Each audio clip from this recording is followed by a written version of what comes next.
Un jour, alors qu'elle étudiait à la bibliothèque, Shen Yao reçoit un appel. Dès qu'elle décroche, un homme à l'autre bout du fil l'avertit que quelqu'un vient pour elle. Soudain, 4 hommes en costume l'encerclent, et il est clair qu'ils ne sont pas là pour lui offrir des bonbons. Shen Yao se lève immédiatement et court vers la sortie, mais un agent lui bloque le passage. Elle est alors contrainte de fuir dans le couloir. Finalement, elle trouve un placard, ouvre la porte et s'enferme à l'intérieur pour échapper aux agents. Mais à présent, elle est piégée sans issue. Les agents tentent de défoncer la porte, et Shen Yao est terrifiée. Mais alors que tout semble perdu, l'homme qui l'a averti lui dit de se retourner. Derrière elle, une masse d'énergie jaune flotte dans les airs. Une main en sort et l'attrape. Shen Yao ferme les yeux et attend l'inévitable. Quand les agents parviennent enfin à briser la porte, elle a déjà disparu. Elle a été emmenée par Wang, l'homme qui l'avait prévenu. Il tente à présent de l'éloigner le plus possible des agents, en exécutant des mouvements de parcours dignes des meilleurs films d'action. Mais les agents ont un atout secret pour contrer ses acrobaties, une arme à feu.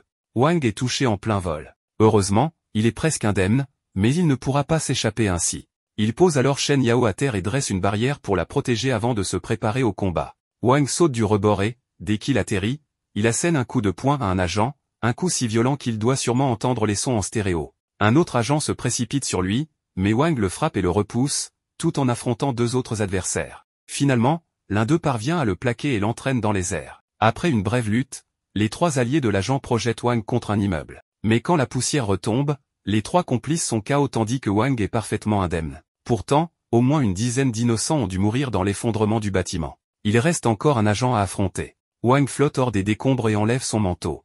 Les choses vont devenir sérieuses. Son adversaire, fatigué de perdre du temps, décide de passer à la vitesse supérieure et soulève un autre immeuble pour le lancer sur Wang. Les personnes à l'intérieur doivent regretter de ne pas avoir pris un jour de congé aujourd'hui. L'agent projette l'édifice vers Wang, mais celui-ci, sans même transpirer, l'attrape avec ses pouvoirs, le désintègre et renvoie des blocs vers son adversaire. Ce dernier tente de se défendre, mais Wang compresse tous les blocs jusqu'à provoquer une énorme explosion qui propulse les 2 combattants dans une version miroir du monde. Wang est contrarié par cette tournure des événements, car cela va lui attirer des ennuis, mais il doit d'abord se débarrasser de son ennemi. L'agent sort son arme et vise Wang. Mais sérieusement, que pense-t-il faire avec un simple pistolet contre quelqu'un qui a arrêté un immeuble à main nue? De toute façon, l'arme ne fonctionne pas dans cette dimension. Wang n'a plus le temps de s'occuper de son adversaire, car l'énergie jaune commence à l'entourer et projette l'agent dans l'eau. Le temps commence à remonter, et Wang espère que les choses prendront une tournure différente lors de la prochaine boucle. Finalement, tout redevient normal. Shen Yao se réveille à son bureau, dans la bibliothèque, sans aucun souvenir de ce qui vient de se passer. Devant elle se tient un jeune Wang, lui demandant de l'aider avec ses devoirs de mathématiques. Les années passent. Lors d'une soirée entre lycéens, le groupe joue à Jenga, et c'est au tour de Shen Yao. Lorsqu'elle croise le regard de Wang, elle perd ses moyens et fait tomber la tour. Selon les règles, celui qui fait s'écrouler la tour doit révéler un secret. Le groupe demande donc à Shen Yao de dire qui est son béguin. Wang sourit en entendant cela, et ses camarades se moquent de lui, affirmant qu'il est impossible que Shen Yao s'intéresse à un gars aussi banal que lui. Mais à la surprise générale, y compris de Wang, Shen Yao avoue qu'elle l'aime vraiment. Et elle précise bien qu'elle ne plaisante pas, car elle l'aime depuis le jour où ils se sont rencontrés au collège. Wang est sous le choc. C'est comme un rêve devenu réalité. Ce devrait être le plus beau jour de sa vie. Mais à peine la soirée terminée, il est kidnappé et tabassé près de la rivière. Il ne connaît même pas ses agresseurs, mais leur chef, Sun Jun, a un faible pour Shen Yao. Et en apprenant qu'elle aime Wang, au lieu de l'accepter et de passer à autre chose, il a décidé de le capturer et de le menacer de mort. Wang reconnaît Sun Jun comme le chef d'un gang notoire. Il se rappelle aussi avoir entendu que ce type harcelait constamment Shen Yao. Il comprend donc ce qui se passe, mais il ne peut rien faire contre autant d'adversaires. Sun Jun passe un appel vidéo à Shen Yao avec le téléphone de Wang et lui montre l'état pitoyable de son béguin. Shen Yao est horrifié. Wang lui crie de ne pas s'inquiéter et de ne pas se mêler de cette histoire, mais Sun Jun veut qu'elle assiste à son humiliation. Il affirme que Wang est un minable et qu'il n'a aucun droit de sortir avec une fille aussi parfaite que Shen Yao. Il ordonne même à Wang de jurer qu'il ne s'approchera plus jamais d'elle, sinon il le jettera dans la rivière. Wang pourrait choisir la solution de facilité et promettre qu'il ne parlera plus à Shen Yao. Mais il ne trahirait jamais celle qu'il aime. Alors, au lieu de se soumettre, il donne un violent coup de tête à l'un de ses ravisseurs. Le coup est si puissant que l'homme le lâche, et Wang tombe à l'eau. Sun Jun panique. Il n'avait jamais prévu de le tuer, il voulait juste lui faire peur. Il crie le nom de Wang, espérant une réponse, mais le silence règne. Wang est probablement mort. Sun Jun vient de commettre un meurtre, et Shen Yao a tout vu. Pendant ce temps, sous l'eau, Wang coule lentement. Mais il ne cherche pas à se débattre. Si protéger celle qu'il aime est impossible, alors à quoi bon vivre? Alors que sa vie défile devant ses yeux, Wang a une vision de son enfance. Il se rappelle avoir fui un combat, ce qui a ruiné sa popularité au collège. Pour empirer les choses, il entend deux filles se moquer de lui et le traiter de pleurnichard. Après l'école, tout le monde rentre chez soi, mais Wang reste en arrière, perdu dans ses pensées. Shen Yao sort alors de l'école et le remarque. Voyant son air triste, elle lui demande ce qui ne va pas, mais Wang garde le silence. Pensant qu'il a oublié son parapluie, elle lui propose de partager le sien. Wang refuse, prétendant qu'il peut rentrer seul, mais Shen Yao insiste, il va être trempé sans parapluie. Il finit par admettre qu'elle a raison, mais décide d'attendre que la pluie cesse. Shen Yao trouve cette réponse amusante, mais elle remarque alors une coupure sur le bras de Wang. Elle insiste pour la soigner, et même s'il refuse d'abord, il finit par accepter. Shen Yao pose un pansement sur sa blessure et y dépose un baiser pour l'aider à guérir plus vite. À cet instant, Wang s'imagine déjà passer les 50 prochaines années avec elle. Il la remercie, et à partir de ce jour, ils deviennent inséparables. De retour dans le présent, Wang reprend conscience sous l'eau. Il aperçoit une lumière venant du fond de la rivière. Sachant qu'il est trop profond pour remonter à la surface, il décide de plonger vers la lumière. Au fond, il trouve un cube lumineux. Lorsqu'il le touche, une douleur immense traverse son corps, puis il est soudainement téléporté à travers un vortex pour atterrir dans un endroit inconnu. Wang panique, essayant de comprendre ce qui vient de se passer. Un système apparaît alors devant lui et lui annonce qu'il possède maintenant une capacité unique, il peut créer une zone de 15 mètres autour de lui et s'y téléporter instantanément. Il trouve cela absurde jusqu'à ce qu'il soit téléporté contre son gré. Il se retrouve dans le ciel au-dessus du canal, observant Sun Jun qui le cherche encore dans l'eau, paniqué à l'idée de l'avoir tué. Wang trouve la scène ironique, mais avant d'avoir le temps d'en profiter, il est encore téléporté. Il atterrit dans une salle de classe vide de son école. Convaincu que ses pouvoirs sont réels, il tente de comprendre leur origine. Le système lui parle à nouveau et lui explique qu'il s'est fusionné avec lui. Wang pense qu'il devient fou, mais le système le corrige, il ne lui parle pas dans sa tête, mais depuis son propre corps. Avant qu'il ne puisse réfléchir à cela, quelqu'un s'approche de la salle de classe. Un employé de l'école, attiré par un bruit suspect, ouvre la porte. Mais il ne trouve qu'une pièce vide avec une flaque d'eau au sol. Wang, quant à lui, s'est téléporté chez lui. Il prend une douche pour essayer de se détendre, puis vérifie son téléphone, et voit qu'il fonctionne encore. Il reçoit immédiatement un appel de Shen Yao, et dès qu'il répond, elle panique et lui demande s'il va bien. Elle propose de signaler Sun Jun à la police, mais Wang refuse, sachant que Sun Jun est déjà en train de paniquer à l'idée d'avoir tué quelqu'un. Il lui conseille de se reposer et raccroche. Allongé sur son lit, Wang réfléchit à ce qui lui arrive. Il sait que personne ne croirait son histoire. Soudain, le système réapparaît et lui demande s'il s'est calmé. Wang exige de savoir pourquoi il le suit, mais le système lui rappelle qu'il fait désormais partie de son corps. Il active alors le cube, et Wang se retrouve aspiré à l'intérieur. Là, le système lui révèle que le cube contient un macro-espace bien plus vaste qu'il n'y paraît. Même s'il ne mesure que 3 cm à l'extérieur, il possède une dimension immense à l'intérieur. Wang commence à comprendre que tout cela est bien réel. Il demande alors pourquoi le cube l'a choisi, et le système lui répond simplement, parce que je veux réaliser ton rêve, devenir le roi du monde. Wang essaie de s'entraîner à la téléportation avec le système, mais il épuise rapidement son énergie et manque de tomber du haut d'un immeuble. Le système lui signale que ses réserves d'énergie sont presque vides et qu'il devra limiter la téléportation à 1 fois par minute. Wang décide alors de faire une pause, car il serait dangereux de tomber en panne d'énergie à 300 mètres du sol. Le système lui propose un moyen plus sûr de s'entraîner, en théorie, il peut utiliser ses pouvoirs pour voir tout ce qui se trouve dans un rayon de 15 mètres. Wang tente l'expérience et parvient à voir sa chambre, un couple au lit et même une voisine dans son bain. Trouvant cela déplacé, il décide d'arrêter et d'explorer plutôt le jardin. Mais il sursaute lorsqu'un chat croise son regard et finit à genoux. Le système l'avertit qu'il risque d'épuiser toute son énergie s'il continue à utiliser la téléportation et son pouvoir de perception amélioré. Bien que doué pour contrôler ses capacités, son corps n'est pas habitué à une telle dépense d'énergie et il finit par s'évanouir. Quelques heures plus tard, Wang se réveille dans son lit. Il comprend qu'il a poussé l'entraînement trop loin et décide d'être plus prudent à l'avenir. Le système l'a ramené dans sa chambre pendant qu'il était inconscient, car il avait besoin de repos. Mais Wang remarque soudain qu'il n'entend plus la voix du système dans sa tête. Le système lui explique que rester lié à son corps consomme de l'énergie, et qu'il ne peut pas risquer de disparaître en même temps que lui. Wang trouve cela logique, mais a encore du mal à croire qu'il possède des super pouvoirs. Il cherche des informations sur le cube sur Internet, mais il n'y a aucun tutoriel, il devra donc se débrouiller seul. À ce moment-là, il reçoit un message de Shen Yao l'invitant à déjeuner demain. Excité, il se rappelle soudainement de ce que Sun Jun lui a fait subir et jure de se venger, mais pas tout de suite, car il s'épuise encore trop vite. Wang demande au système s'il existe un moyen d'augmenter sa puissance.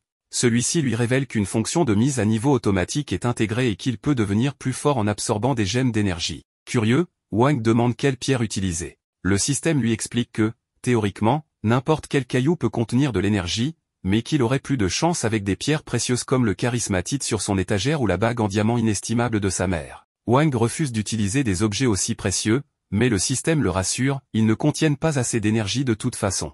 Cependant, le système a détecté une gemme suffisamment puissante dans le jardin en bas de l'immeuble. Wang ne perd pas de temps et s'y téléporte avec une pelle. Il demande où creuser, mais le système l'encourage à localiser la pierre lui-même grâce à sa perception spatiale. Fermant les yeux, Wang scanne la zone et finit par repérer quelque chose près d'un arbre. Il creuse et découvre un galet orange brillant, qui semble pourtant ordinaire. Le système lui assure qu'il s'agit bien d'une pierre d'énergie. Wang entre dans l'espace du cube et place la gemme contre un mur, où elle est absorbée en quelques secondes. Il sent immédiatement une poussée d'énergie. Le système lui explique que cette pierre a augmenté sa force de 2 niveaux et son endurance d'1 niveau. S'il continue à absorber des pierres de pouvoir, il pourra considérablement améliorer ses capacités de combat. Le lendemain matin, son réveil sonne, mais il est encore fatigué après avoir passé la nuit à chasser des pierres d'énergie. Il se rappelle qu'il doit aller en cours et se dépêche de s'habiller. À son arrivée, Shen Yao l'interpelle pour obtenir des explications sur les événements de la veille. Mais elle se rend vite compte que toute la classe la regarde, tout le monde se souvient qu'elle a avoué aimer Wang.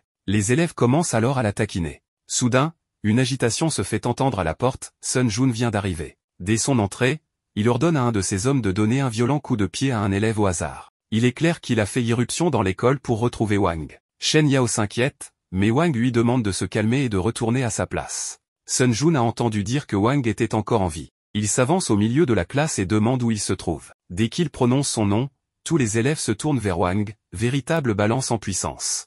Wang tente d'ignorer la situation, espérant que Sun Jun finira par partir, mais ce dernier l'a déjà repéré et commence à monter les escaliers pour l'atteindre. L'affrontement semble inévitable pour Wang. Avec ses nouveaux pouvoirs, il devrait pouvoir tenir tête à Sun Jun, mais il préfère demander au système ses chances de victoire. Celui-ci lui assure que le combat sera une formalité, la puissance moyenne des combattants ici est de 5, tandis que la sienne atteint 22. Shen Yao tente alors d'intervenir, suppliant Sun Jun d'abandonner pour éviter que Wang ne soit blessé. Mais Sun Jun ignore sa requête et se met à insulter Wang. Shen Yao, exaspéré, lui demande de partir, mais Wang, à bout de patience, se lève et s'excuse auprès d'elle de l'avoir laissé subir ses provocations. Il promet qu'il va maintenant s'occuper de Sun Jun. Furieux que Wang ose le défier, Sun Jun l'attrape par le col et menace de le tuer. Cependant, Wang lui saisit fermement le bras et le serre avec une telle force que Sun Jun hésite un instant. Wang l'avertit, s'il continue de les harceler, lui et Shen Yao, il le regrettera amèrement. Sun Jun est sous le choc, comment Wang a-t-il pu acquérir une telle force du jour au lendemain?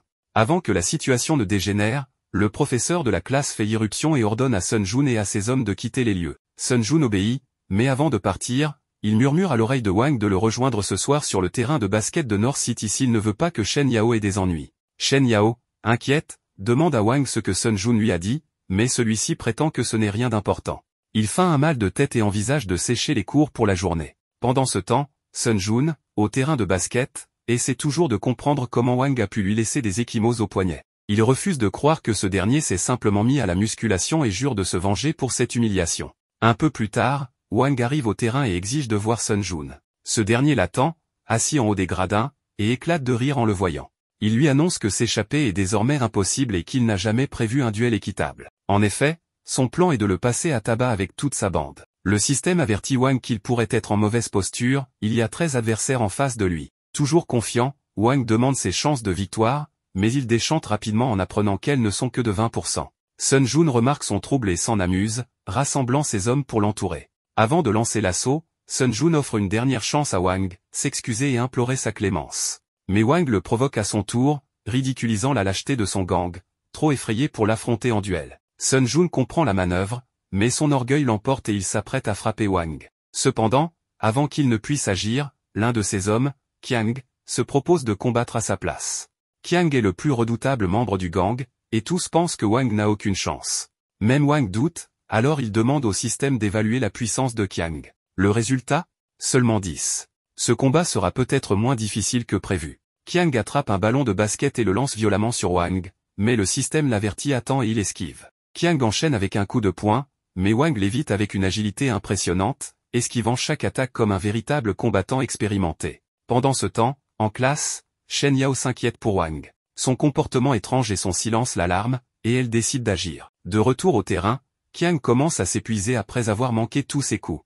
Wang sait qu'il doit maintenant porter l'attaque finale. Lorsque Qiang tente un nouvel assaut, Wang attrape sa jambe et lui assène un puissant coup de poing électrifié, l'envoyant violemment contre un mur. Les autres membres du gang n'en reviennent pas, Qiang, leur combattant le plus fort, vient d'être vaincu par Wang. Il se tourne vers Sun Jun pour savoir quoi faire. Sun Jun, lui, éclate de rire. Il reconnaît que Wang a réussi à vaincre Qiang, mais il lui rappelle qu'il est toujours en infériorité numérique. À 12 contre 1, il ne peut pas gagner. Wang demande alors au système si ses chances de victoire ont augmenté. Avec Qiang hors jeu, il y a un adversaire en moins, mais même ainsi, le système ne lui donne que 30% de chances de s'en sortir. La situation est plus critique que jamais.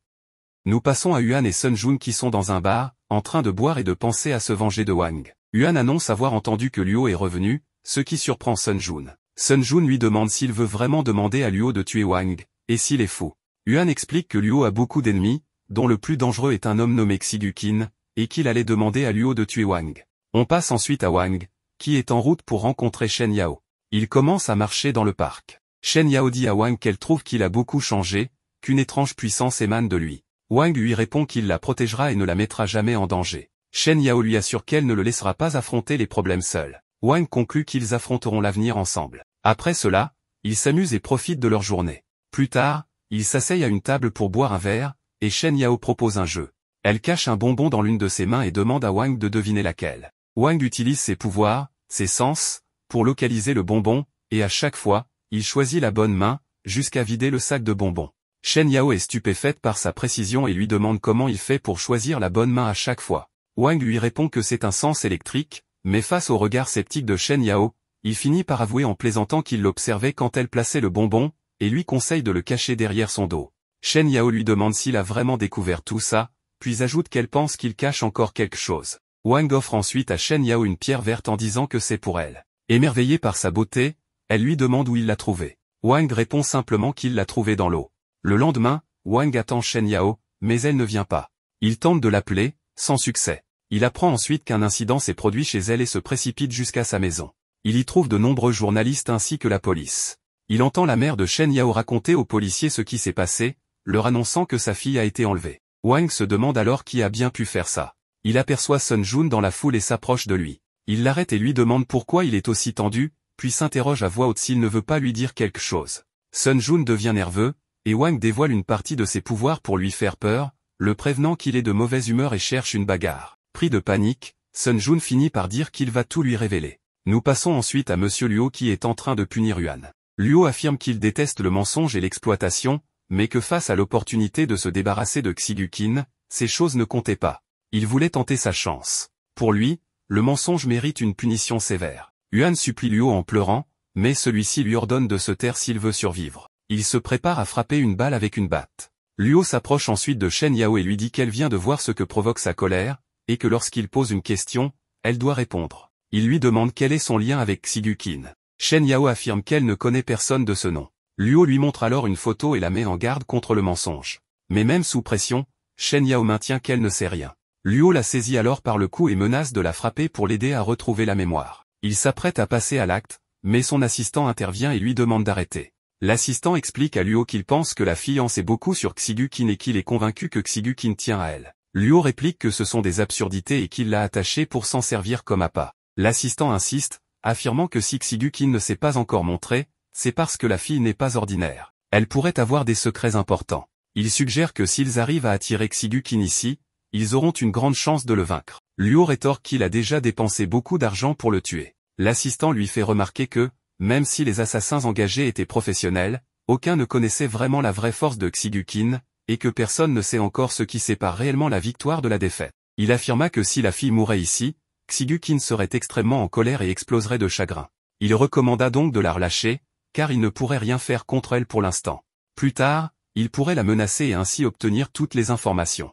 Luo accepta mais ordonna de la faire taire. L'assistant bâillonna Shen Yao et lui expliqua qu'elle resterait avec eux. Il ajouta qu'elle devait parler car il ne pourrait pas la sauver une prochaine fois. On passe ensuite à Wang, en colère, qui demanda à Sun Jun si Shen Yao avait été kidnappé à cause de la punition de Yuan. Sun Jun confirma que c'était ce qui s'était passé pour atteindre Wang. Il demanda ensuite s'il connaissait Luo, ce que Wang nia. Sun Jun raconta que Luo venait d'une grande famille criminelle et parla d'un événement appelé la bataille à genoux.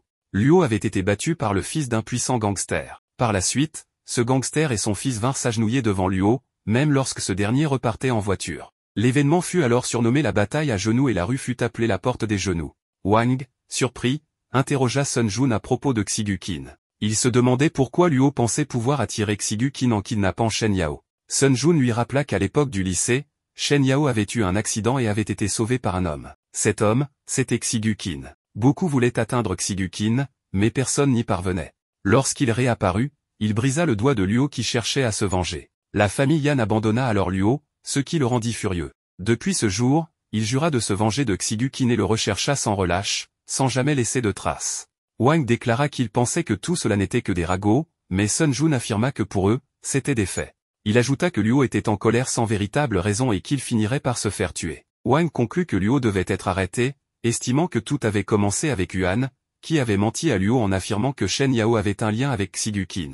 Sun Jun expliqua que Yuan avait été trop impulsif dans cette affaire, qu'il ne lui faisait pas confiance et qu'il l'avait abandonné. Mais Luo n'était pas leur égal, et selon lui, Yuan était en train de se punir lui-même. Wang se leva pour partir. Sun Jun lui demanda où il allait. Wang annonça qu'il allait sauver Shen Yao. Sun Jun tenta de le mettre en garde, lui rappelant que c'était très dangereux et qu'affronter Luo ne serait pas facile. Wang répondit que lui non plus n'était pas facile à affronter. Puis il demanda à Sun Jun d'appeler la police pour se racheter. Wang se rendit alors à l'endroit où se trouvait Shen Yao et demanda à la voix si elle était bien ici. La voix répondit avec assurance qu'elle se trouvait à l'étage supérieur, précisant qu'elle avait été localisée grâce à la pierre que Wang lui avait offerte. On passe à Luo qui interrogea son assistant sur ses chances de réussir à attraper Xigu-kin après toute cette préparation. L'assistant répondit qu'avec leur alliance avec Shan, s'il n'arrivait pas à attraper Xigu-kin, il ne le laisserait pas s'enfuir vivant. Luo déclara qu'il ne laisserait pas passer cette occasion après tous ses efforts. Shan ajouta qu'il n'avait coopéré avec personne, qu'il s'était contenté de leur dire que Xigu-kin était là pour se venger, ce qui fit rire Luo. L'assistant commenta que Shan parlait toujours comme ça. Shan précisa qu'il avait ses limites. Luo, toujours en riant, affirma que dès qu'il aurait éliminé Xigu-kin, tout ce qu'il voulait serait à lui. L'assistant pensa intérieurement que Luo était très arrogant et soupçonna que toute cette opération ne servait qu'à une affaire de vengeance. On revient à Wang, qui commence à chercher Shen Yao.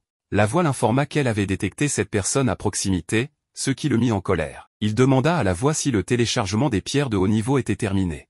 La voix répondit qu'il ne restait que 3 minutes. Enfin, on voit un des gardes avertir Luo qu'un individu étrange se trouvait dans les environs. Luo donna l'ordre par Tokiwoki de le tuer s'il le voyait, précisant qu'il ne devait pas perturber leur opération. Wang grimpa sur le bâtiment et tenta de forcer la serrure de la porte, mais l'un des gardes lui dit de partir, car elle était scellée par une force spirituelle. Si elle réagissait à lui, son corps se transformerait en une mare de sang. Le cube indiqua que la puissance de combat de l'ennemi était de 52%, tandis que celle de Wang était de 50%.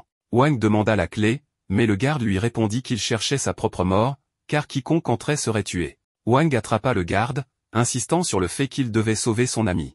Le garde lui répondit d'entrer s'il le voulait. Pendant ce temps, Luo entrait dans une pièce avec Shen Yao et lui dit qu'il allait allumer la télé pour ne pas qu'elle s'ennuie. Il ouvrit les caméras sur l'écran et se demanda jusqu'à quel étage le garçon allait monter. Retour à Wang, le garde lança un coup de poing, mais Wang l'esquiva et répliqua sans succès. Ils échangèrent des coups jusqu'à ce que Wang emporte un puissant, tenta d'enchaîner mais échoua. Le garde le projeta au sol, tenta de l'écraser, mais Wang esquiva encore. Le garde enchaîna les coups de poing, mais Wang les évita grâce à sa vitesse, pensant qu'il devait trouver un point faible. Il donna un coup de pied puissant qui projeta le garde contre un mur. Ce dernier se releva, attaqua à nouveau, mais Wang l'envoya au sol avec un coup renforcé. Il déclara que ce n'était pas conforme à la boxe, mais ce n'était pas un vrai match.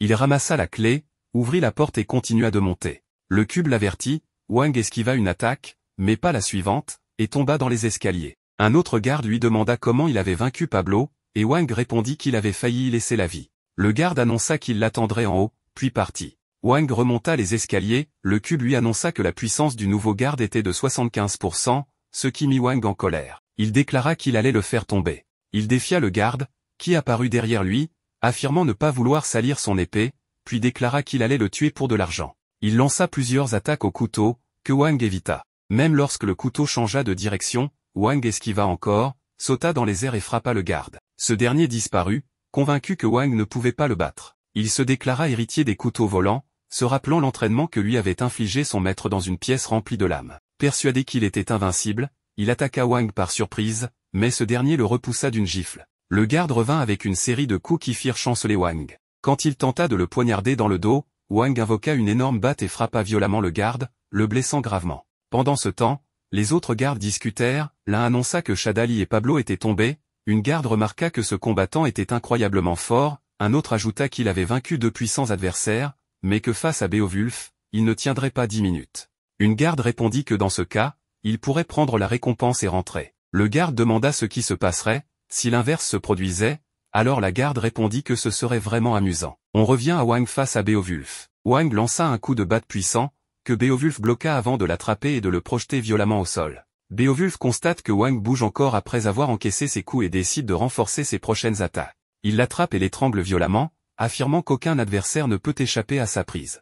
Wang sort un couteau et tente de le poignarder, mais Beowulf bloque la lame. Refusant d'abandonner, Wang passe le couteau dans l'autre main et blesse légèrement Beowulf, ce qui lui permet de se libérer. Il enchaîne avec un coup de poing, mais l'impact ne fait aucun effet à Beowulf, au contraire, Wang en subit la violence. Beowulf lui rappelle la différence entre eux, Wang use de ruse, lui possède une puissance brute. Il attaque, Wang esquive, mais l'impact de son coup détruit une partie de l'environnement. Beowulf arrache un énorme morceau de bois et le jette vers Wang, sans le toucher. Il charge ensuite, frappe sans succès, puis réussit un coup de pied qui fait tomber Wang. Ce dernier contre-attaque, mais Beowulf attrape sa jambe, le projette au sol et tente de l'écraser. Wang esquive de justesse, se relève et déclare qu'il sauvera Shen Yao, quel qu'en soit le prix. Il frappe Beowulf, mais celui-ci bloque facilement l'attaque, puis lui brise le bras et enchaîne les coups. Il projette Wang contre un mur et le met à terre d'un coup violent. Une voix annonce alors que la force des pierres s'est activée, augmentant la puissance de Wang. Ce dernier se relève,